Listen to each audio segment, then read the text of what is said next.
തിരുപ്പിറവിയുടെ ഓർമ്മകൾ പുതുക്കി ക്രൈസ്തവർ ഇന്ന് ക്രിസ്മസ് ആഘോഷിക്കുന്നു. പള്ളികളിൽ പ്രത്യേക പ്രാർത്ഥനാ ശുശ്രൂഷകൾ നടന്നു.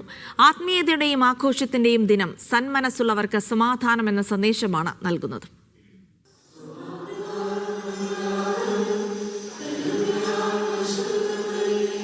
ക്രൈസ്തവ ദേവാലയങ്ങളിൽ നടന്ന പ്രത്യേക തിരുപ്പിറവി ശുശ്രൂഷകളോടെയായിരുന്നു ക്രിസ്മസ് ആഘോഷങ്ങളുടെ തുടക്കം. തിരുവനന്തപുരം പട്ടം സെന്റ് മേരീസ് കത്തീഡ്രലിൽ മലങ്കര കത്തോലിക്ക സഭ അധ്യക്ഷൻ കർദിനാൾ ബസേലിയോസ് കാതോലിക്ക ബാവയും പാളയം സെന്റ് ജോസഫ് കത്തീഡ്രലിൽ ലത്തീൻ അതിരൂപത ആർച്ച് ബിഷപ്പ് തോമസ് ചെന്നറ്റോയും പ്രാർത്ഥനയ്ക്ക് നേതൃത്വം നൽകി. ക്രിസ്മസ് എന്നത് പുതിയ സാധ്യതകളുടെ തുടക്കമാണെന്ന് Syro Malabar Sabha major archbishop Mar Raphael Thattil പറഞ്ഞു. കർത്താവിന്റെ ജനനം നമുക്ക് നൽകുന്നത് സർവ്വലോകത്തിനും സന്തോഷദായകമായിട്ടുള്ള സദ്വാർത്തയാണ്. കോഴിക്കോട് രൂപതയെ അതിരൂപതയാക്കി ഉയർത്തപ്പെട്ട ശേഷമുള്ള ആദ്യ ക്രിസ്മസ് എന്ന പ്രത്യേകത കൂടിയുണ്ട് കോഴിക്കോട്ടെ വിശ്വാസികൾക്ക്. ദേവമാതാ കത്തീഡ്രലിൽ നടന്ന ശുശ്രൂഷകൾക്ക് archbishop doctor Varghese Chakkalakkal നേതൃത്വം നൽകി. വീടുകളിലും പള്ളികളിലും ആഘോഷങ്ങൾ തുടരുകയാണ്. പ്രിയപ്പെട്ടവർക്ക് ക്രിസ്മസ് കേക്കും സമ്മാനവും കൈമാറി സന്തോഷങ്ങൾ പങ്കുവയ്ക്കുകയാണ് വിശ്വാസികൾ. വിവിധ ബ്യൂറോകൾക്കൊപ്പം ന്യൂസ് ഡെസ്ക് മീഡിയ 1.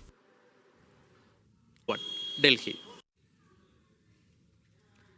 ക്രിസ്മസ് ആഘോഷങ്ങൾക്ക് നേരെയുള്ള അതിക്രമങ്ങളിലും നിയന്ത്രണങ്ങളിലും രൂക്ഷ വിമർശനവുമായി ക്രൈസ്തവ സഭകൾ. ക്രൈസ്തവ വിശ്വാസികൾക്കെതിരെയുള്ള ആക്രമണം വർദ്ധിക്കുന്നതായി തിരുവനന്തപുരം ലത്തീൻ അതിരൂപത ആർച്ച് ബിഷപ്പ് തോമസ് ചെന്നറ്റോ പറഞ്ഞു. ആക്രമണങ്ങൾ തടയുന്നതിൽ കേന്ദ്ര സർക്കാർ ഇടപെടൽ ഉണ്ടാകാത്തത് പ്രതിഷേധാർഹമെന്ന് CSI സഭാ ബിഷപ്പ് ബലയിൽ സാബു കോശിച്ചെറിയാനും പ്രതികരിച്ചു.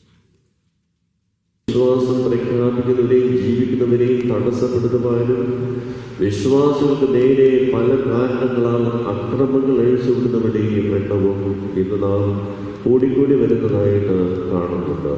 മതത്തെയും രാഷ്ട്രീയത്തെയും കൂട്ടിക്കുഴയ്ക്കുന്ന ഇന്നത്തെ നിലപാടിൽ നിന്ന് രാഷ്ട്രീയ പാർട്ടികൾ മാറണം എന്ന് കൃത്യമായി ക്രൈസ്തവ സഭകളും ആവശ്യപ്പെടുകയാണ്. പാലക്കാട് പുതുശ്ശേരിയിലെ കുട്ടികളുടെ കരോൾ സംഘത്തിന് നേരെ നടന്നത് ക്രൂരമായ അതിക്രമം. കരോൾ നടത്തുന്നതിനിടെ പണം നൽകാമെന്ന് പറഞ്ഞാണ് സംഘപരിവാർ പ്രവർത്തകൻ തങ്ങളെ കൂട്ടിക്കൊണ്ടുപോയതെന്ന് കുട്ടികൾ പറയുന്നു.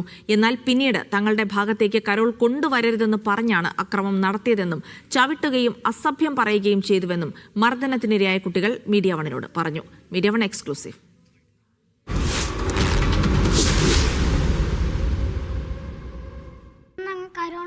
ഇവര് അങ്ങോട്ട് വിളിച്ചിട്ട് പൈസ തരാൻ നീ കളിക്കാൻ പറഞ്ഞു. അങ്ങ് ഉള്ളിൽ പോയപ്പോൾ ഞങ്ങളുടെ അവിടുത്തെ ഒരു ചാച്ചന്മാർ പോകണ്ടാ പറഞ്ഞു. അങ്ങോട്ട് പോകണ്ടാ പറഞ്ഞപ്പോൾ ഞങ്ങൾ വെളിയിൽ പോയപ്പോൾ ഒരു ബാക്കിൽ കൂടി ഫ്രണ്ടിൽ കൂടി വന്ന് ഞങ്ങളെ ചുറ്റിയിട്ടപ്പോൾ ഞങ്ങളുടെ ബാസിൽ ചവിട്ടി. ഇങ്ങോട്ട് ബാൻഡ് കളിക്കണ്ടാ പറഞ്ഞു അവർ. പിന്നെ അവർ കുറേ തെറിയും വിളിച്ചു. മിക്കറാന്തര കൊട്ടിയിട്ട് പോയാൽ മതി, ഇവിടുന്ന് പൈസ 1000-500 തരാ പറഞ്ഞു. എന്നിട്ട് ഞങ്ങൾ പോയി. എന്നിട്ട് ആ ഡ്രം ഇവിടെ വെച്ചിട്ടുണ്ടായിരുന്നു അയാട്ടൻ. എന്നിട്ട് ഡ്രമ്മിൽ വന്ന് ചവിട്ടി. പിന്നെ അവർ നല്ല തെറിയും വിളിച്ചിട്ടുണ്ട്. ഞങ്ങൾ മദ്യം പറഞ്ഞ സമയത്ത് തൊട്ടിട്ടേ ഇല്ല. ഞങ്ങളൊരു ഹാപ്പിനെസ്സിന് വേണ്ടിയിട്ടാണ് ഞങ്ങൾ ഈ സമയത്ത് ഇറങ്ങുന്നത്. ഞങ്ങൾക്ക് ന്യൂ ഇയറിന് വേണ്ടിയിട്ട് അതും ഇതും ഓരോ സംഭവമൊക്കെ പരിപാടിയൊക്കെ ചെയ്യാൻ വേണ്ടിയിട്ട്. അപ്പോൾ ഇവരിങ്ങനെ പറയണത് ഞങ്ങൾക്ക് നല്ല വിഷമമുണ്ട്.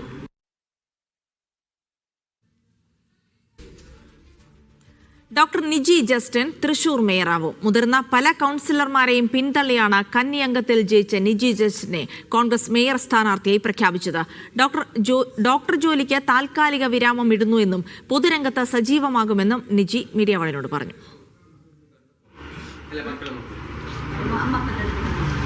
കിഴക്കുംപാട്ടുകരയിൽ കന്നി അംഗത്തിൽ ജയിച്ച ഡോക്ടർ നിജി ജസ്റ്റിൻ ഇനി നഗരസഭയുടെ അധ്യക്ഷ. നാളെ നടക്കുന്ന മേയർ തെരഞ്ഞെടുപ്പിൽ നിജി ജസ്റ്റിൻ മത്സരിക്കുമെന്ന് കോൺഗ്രസ് നേതൃത്വം വ്യക്തമാക്കി.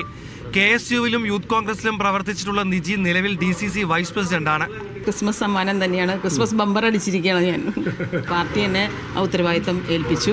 കോൺഗ്രസ് പാർട്ടിയോട് എല്ലാ കാലത്തും എനിക്ക് കടപ്പാടും നന്ദിയുണ്ട്. തൃശ്ശൂരിനെ കുറിച്ച് നമ്മൾ പറയുകയാണെങ്കിൽ നമുക്ക് കുറേയേറെ സ്വപ്ന പദ്ധതികളുണ്ട്. അത് ആദ്യമായിട്ട് തൃശ്ശൂരിൻ്റെ അടിസ്ഥാനപരമായ വികസനം, സമഗ്രമായ വികസനം ഒരു വശത്ത്, മറുവശത്ത് നമുക്ക് ജനങ്ങൾക്ക് വേണ്ടിയുള്ള ജനക്ഷേമ പ്രവർത്തനങ്ങൾ.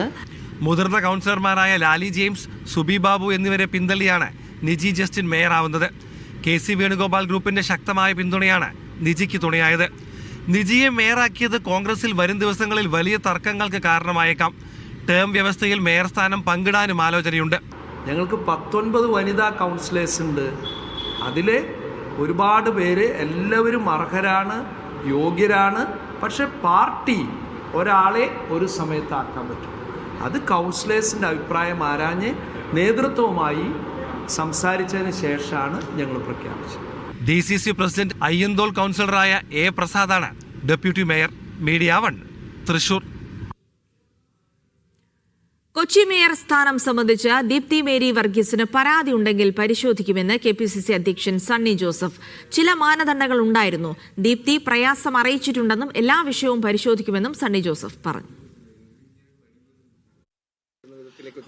ദീപ്തി മേരി നമുക്കറിയാം ഒരു കാൻഡിഡേറ്റ് ആയിരുന്നു. മുനിസിപ്പൽ കോർപ്പറേഷൻ കൗൺസിലറായിരുന്നു. KPCC ജനറൽ സെക്രട്ടറിയാണ്. അദ്ദേഹത്തിനും അർഹതയുണ്ട്. അതെല്ലാം പരിശോധിച്ചിട്ടുണ്ട്. അപ്പോൾ കിട്ടാത്തതിൻ്റെ പേരിലുള്ള അദ്ദേഹത്തിനെ തിരഞ്ഞെടുക്കുമെന്ന പ്രതീക്ഷയുണ്ടായിരുന്നിരിക്കാം. അതിലൊരു പരാതി ഉണ്ടെങ്കിൽ അത് പരിശോധിക്കും. ഇല്ല, വീഴ്ചയൊന്നും പറയാനായിട്ടില്ല. വീഴ്ചയൊന്നും അതിന് ചില മാനദണ്ഡങ്ങൾ കൊടുത്തിട്ടുണ്ട്. ഭാരവാഹികൾക്ക് പരിഗണന നൽകണം, അതുപോലെ തന്നെ അംഗങ്ങളുടെ അഭിപ്രായത്തിന് മുൻതൂക്കം നൽകണം. ഇതെല്ലാം കൂടി പരിശോധിച്ചിട്ടുണ്ടെന്ന് മനസ്സിലാക്കുന്നു. ദീപ്തി എനിക്കൊരു ദീപ്തിയുടെ ഒരു പ്രയാസം അറിയിച്ചിട്ടുണ്ട്. അത് ഞാൻ എന്താണെന്ന് ഒന്നുകൂടി പരിശോധിക്കും. തിരുവനന്തപുരം കോർപ്പറേഷനിലെ മേയർ, ഡെപ്യൂട്ടി മേയർ സ്ഥാനാർത്ഥികളെ BJP ഉടൻ പ്രഖ്യാപിക്കും. സ്ഥാനാർത്ഥികളുടെ പട്ടിക സംസ്ഥാന അധ്യക്ഷൻ രാജീവ് ചന്ദ്രശേഖർ കേന്ദ്ര നേതൃത്വത്തിന് കൈമാറി. അതിനിടെ കോർപ്പറേഷനിലെ സത്യപ്രതിജ്ഞാ ലംഘനത്തിൽ കോൺഗ്രസ് BJP കൌൺസിലർമാർക്കെതിരെ നടപടി ആവശ്യപ്പെട്ട CPM സംസ്ഥാന തെരഞ്ഞെടുപ്പ് കമ്മീഷണർക്ക് പരാതി നൽകി. തദ്ദേശ തെരഞ്ഞെടുപ്പ് ഫലപ്രഖ്യാപനം വന്ന് 2 ആഴ്ചയായിട്ടും അധികാരം കിട്ടിയ തിരുവനന്തപുരം കോർപ്പറേഷനിലേക്ക് മേയറെ കണ്ടെത്താൻ BJP പാടുപെടുകയായിരുന്നു. ഒറ്റ പേരിലേക്ക് എത്താൻ കഴിയാത്തതാണ് സംസ്ഥാന നേതൃത്വത്തിന് വെല്ലുവിളിയായത്. മുൻ DGP R. Sreelekha, VV Rajesh എന്നിവരുടെ പേരുകളാണ് കേന്ദ്രത്തിന് കൈമാറിയതെന്നാണ് സൂചന. R. ശ്രീലേഖ വരുന്നതിനോട് BJPയിലെ വലിയൊരു വിഭാഗത്തിന് എതിർപ്പുണ്ട്. അതുകൊണ്ടാണ് മേയർ ആരായാലും അത് അംഗീകരിക്കണമെന്ന് എല്ലാ കൗൺസിലർമാരോടും BJP സംസ്ഥാന അധ്യക്ഷൻ രാജീവ് ചന്ദ്രശേഖർ നേരിൽ കണ്ട് അഭ്യർത്ഥിച്ചത്. വൈകിട്ടില്ലല്ലോ, നാളെയല്ലേ തെരഞ്ഞെടുപ്പ്. ആര് പറഞ്ഞ പേരിലേക്ക് എത്തിയിട്ടില്ല? അല്ല, അതാ പറയണ്ട, നാളെ പറഞ്ഞ പോരെ. കാവിലമ്മ, ബലിദാനി, ഗുരുദേവൻ, അയ്യപ്പൻ, ആറ്റുകാലമ്മ എന്നിവരുടെ പേരിൽ തിരുവനന്തപുരം കോർപ്പറേഷനിൽ സത്യപ്രതിജ്ഞ ചെയ്ത കൗൺസിലർമാർക്കെതിരെയാണ് തെരഞ്ഞെടുപ്പ് കമ്മീഷന് പരാതി നൽകിയത്. കോൺഗ്രസ് BJP കൗൺസിലർമാരായ 20 പേരുടെ പേര് പരാതിയിലുണ്ട്. CPM Thiruvananthapuram corporation parliamentary party നേതാവ് SP ദീപക്കാണ് പരാതി നൽകിയത്. മീഡിയ 1 തിരുവനന്തപുരം. കാസർഗോഡ് നഗരസഭയിൽ വൈസ് ചെയർമാൻ സ്ഥാനത്തിന് അവകാശമുന്നയിച്ച് കോൺഗ്രസ്. സാമുദായിക സന്തുലിതാവസ്ഥ ഉറപ്പാക്കുക എന്ന UDF പ്രഖ്യാപിത നയം കാസർഗോഡും സ്വീകരിക്കണമെന്ന് കോൺഗ്രസ് മണ്ഡലം കമ്മിറ്റി ആവശ്യപ്പെട്ടു. കോൺഗ്രസിന് വൈസ് ചെയർപേഴ്സൺ സ്ഥാനം നൽകണമെന്ന് കോൺഗ്രസ് മണ്ഡലം പ്രസിഡന്റ് സാജിദ് കമാടം ഫേസ്ബുക്കിൽ കുറിച്ചു. സംസ്ഥാനത്ത് തീവ്ര വോട്ടർ പട്ടിക പരിഷ്കരണത്തിന്റെ 2ാം ഘട്ട നടപടിക്രമങ്ങൾ സജീവമാക്കി കേന്ദ്ര തെരഞ്ഞെടുപ്പ് കമ്മീഷൻ. കരട് പട്ടികയിലില്ലാത്തവർ പുതുതായി അപേക്ഷിക്കണം. പുതിയ വോട്ടറെ പോലെ ഫോം 6 വഴിയാണ് അപേക്ഷിക്കേണ്ടത്. ഇവർക്ക് പുതിയ വോട്ടർ നമ്പറാണ് ലഭിക്കുക. ഇതിൽ രാഷ്ട്രീയ പാർട്ടികൾ തെരഞ്ഞെടുപ്പ് കമ്മീഷന് പരാതി അറിയിച്ചിട്ടുണ്ട്. കമ്മീഷന്റെ പിഴവ് മൂലം നേരത്തെ വോട്ട് ചെയ്തവരെ പുതിയ വോട്ടർമാരാക്കുന്നത് അംഗീകരിക്കാനാകില്ല എന്നാണ് രാഷ്ട്രീയ പാർട്ടികൾ പറയുന്നത്. കരട് പട്ടികയ്ക്ക് മേലുള്ള വോട്ടർമാരുടെയും രാഷ്ട്രീയ പാർട്ടികളുടെയും പരാതികളും ആക്ഷേപങ്ങളും കമ്മീഷൻ സ്വീകരിച്ചു തുടങ്ങി.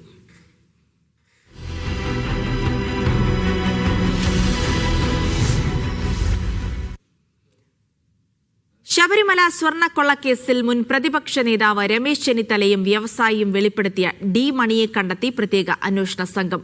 ഡിണ്ടിഗൽ സ്വദേശിയായ ബാലമുരുകനാണ് ഡി മണി എന്നാണ് കണ്ടെത്തൽ. ചെന്നൈയിലെത്തിയ അന്വേഷണ സംഘം ഇയാളെ ചോദ്യം ചെയ്യുകയാണ്. രമേശ് ചെന്നിത്തല നൽകിയ വിവരങ്ങളുടെ അടിസ്ഥാനത്തിലാണ് പ്രത്യേക അന്വേഷണ സംഘം ഡി മണിയെ തേടി ചെന്നൈയിലെത്തിയത്.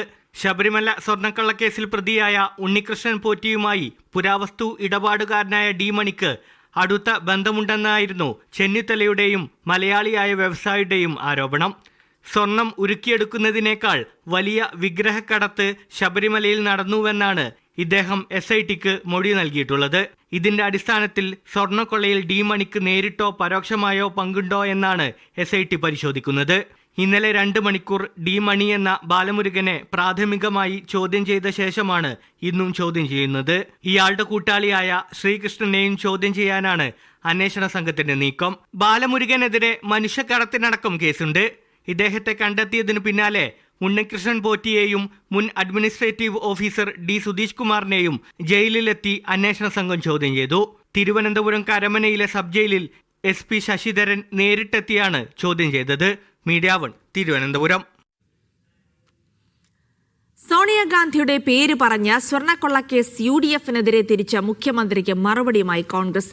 പിണറായിയുടെ തോളത്ത് കൈവച്ച് അവർ നിൽക്കുന്ന ചിത്രവും പുറത്തു വന്നിട്ടുണ്ടല്ലോ എന്ന് സണ്ണി ജോസഫ് പ്രതികരിച്ചു. സുരക്ഷാ വലയത്തിൽ ജീവിക്കുന്ന മുഖ്യമന്ത്രിയുടെ ചെവിയിൽ പോറ്റി എങ്ങനെ സംസാരിച്ചെന്ന് രമേശ് ചെന്നിത്തല ചോദിച്ചു. സോണിയയുടെ അടുത്തേക്ക് പോറ്റിയെ കൊണ്ടുപോയവർക്ക് ഉത്തരവാദിത്തമുണ്ടെന്ന് ചെന്നിത്തല പ്രതികരിച്ചു. മുഖ്യമന്ത്രി അദ്ദേഹത്തെ തോളത്ത് കയറ്റി നിൽക്കുന്ന ഫോട്ടോയും വന്നല്ലോ. ആരുടെ നിയന്ത്രണത്തിലാണ് ശബരിമലയിലെ കൊള്ള നടന്നതെന്ന് ഹൈക്കോടതി നിയോഗിച്ച മുഖ്യമന്ത്രി ഭരിക്കുന്ന വകുപ്പിലെ പോലീസുകാർ കണ്ടെത്തിയിട്ടുണ്ട്. അതിൽ നിന്ന് രക്ഷപ്പെടാൻ വേണ്ടി ഈ മടന്നിൻ്റെ ഞങ്ങൾക്കൊന്നും പ്രസക്തിയില്ല. ഓരോരുത്തരെയും നമ്മൾക്ക് പരിചയപ്പെടുന്നത് അവരുടെ മുഴുവൻ ആൻറ്റിസിഡൻസും പരിശോധിച്ചിട്ടല്ല. ചിലപ്പം ചില ആളുകൾ പരിചയപ്പെടും, എല്ലാവരെയും പരിചയപ്പെടും. മുഖ്യമന്ത്രി പറയാണ് കോൺഗ്രസ്സുകാർക്കാണ് ബന്ധം. ഒരു കോൺഗ്രസ്സുകാരനും ജയിലിൽ പോയിട്ടില്ല. ജയിലിൽ പോയതൊക്കെ CPM-കാർ തന്നെയാണ്. CPM-ന്റെ മുന്നൊരു MLA-യും പഞ്ചായത്ത് പ്രസിഡന്റ് മുതൽ ദേവസ്വം ബോർഡ് പ്രസിഡന്റ് വരെയായ മറ്റൊരാളും ജയിലിൽ കിടക്കുകയാണ്. എന്നിട്ടാ പറഞ്ഞത് കോൺഗ്രസ്സുകാർക്ക് ബന്ധമുണ്ടെന്ന് മുഖ്യമന്ത്രി പറയുകയാണ്. അല്ല, സോണിയാഗാന്ധി അടുക്കൽ ഇപ്പം ഞാൻ ഒരാളെ കൊണ്ടുപോകണമെങ്കിൽ സോണിയാഗാന്ധിക്ക് അറിയാമോ? ആര് കൊണ്ടുപോകുന്നവർക്ക് ഉത്തരവാദിത്വമുണ്ട് സ്വാഭാവികമായിട്ടും. പക്ഷെ അവർക്കും അറിയത്തില്ലായിരിക്കുമല്ലോ. തിരുവനന്തപുരം പത്മനാഭസ്വാമി ക്ഷേത്രത്തിലെ ഇറിഡിയം നൽകാമെന്ന് വാഗ്ദാനം നൽകി ലക്ഷങ്ങൾ കൈപ്പറ്റിയെന്ന് പരാതി. മണ്ണന്തല സ്വദേശി വിജേഷ് കുമാറാണ് പരാതി നൽകിയത്. പത്മനാഭസ്വാമി ക്ഷേത്രത്തിലെ ഒരു പോറ്റി വഞ്ചിച്ചെന്നാണ് പരാതിയിൽ പറയുന്നത്. ഇറിഡിയത്തിനായി 25 ലക്ഷം രൂപ കൈമാറിയെന്നും പരാതിയിൽ പറയുന്നു. പരാതിയിൽ പോലീസ് അന്വേഷണം ആരംഭിച്ചു.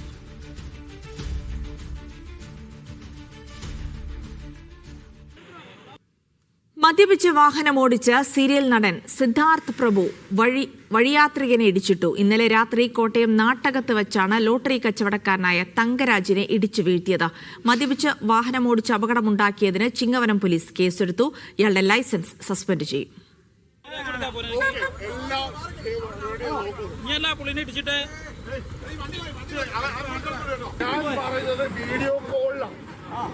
നാട്ടകം ഗവൺമെന്റ് കോളേജ് ജംഗ്ഷനിലാണ് സിദ്ധാർത്ഥ് പ്രഭു ഓടിച്ച കാർ ലോട്ടറി കച്ചവടക്കാരനെ ഇടിച്ചു വീഴ്ത്തിയത്. ശബ്ദം കേട്ട് ഓടിയെത്തിയ പരിസരത്തുണ്ടായിരുന്നവർ നടനെ തിരിച്ചറിഞ്ഞു. പരസ്പര വിരുദ്ധമായി ഇയാൾ സംസാരിച്ചതോടെ ലഹരി ഉപയോഗിച്ചിട്ടുള്ളതായി സംശയം തോന്നി. റോഡിൽ കിടന്ന് ആളുകളുമായി വാക്കുതർക്കത്തിലേർപ്പെട്ടതോടെ ചിങ്ങവനം പോലീസിനെ വിവരമറിയിച്ചു.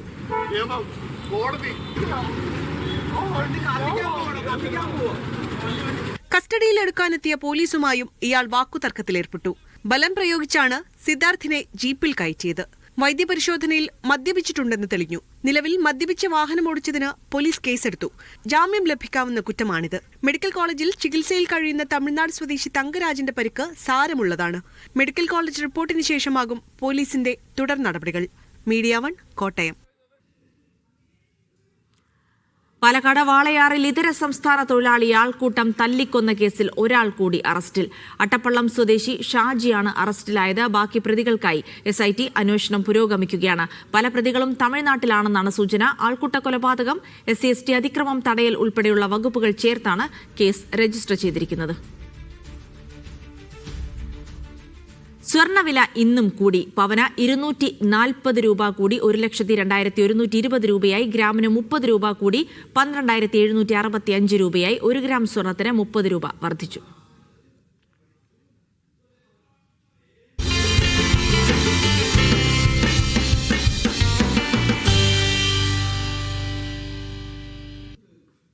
ഇന്ത്യ ശ്രീലങ്ക വനിതാ T20 പരമ്പരയിലെ 3ാം മത്സരം നാളെ കാര്യവട്ടത്ത് നടക്കും. ഇരു ടീമുകളും ഇന്ന് ഗ്രീൻഫീൽഡ് സ്റ്റേഡിയത്തിൽ പരിശീലനത്തിന് ഇറങ്ങും. ഉച്ചയ്ക്ക് 2 മണിക്കാണ് ശ്രീലങ്കൻ ടീമിന്റെ പരിശീലനം. ഇന്ത്യൻ സംഘം വൈകിട്ട് 6 മണിക്കാണ് പരിശീലനത്തിന് ഇറങ്ങുക. ഇന്ത്യൻ ടീമിന്റെ വാർത്താ സമ്മേളനം വൈകിട്ട് 5:30 കാര്യവട്ടം സ്റ്റേഡിയത്തിൽ നടക്കും.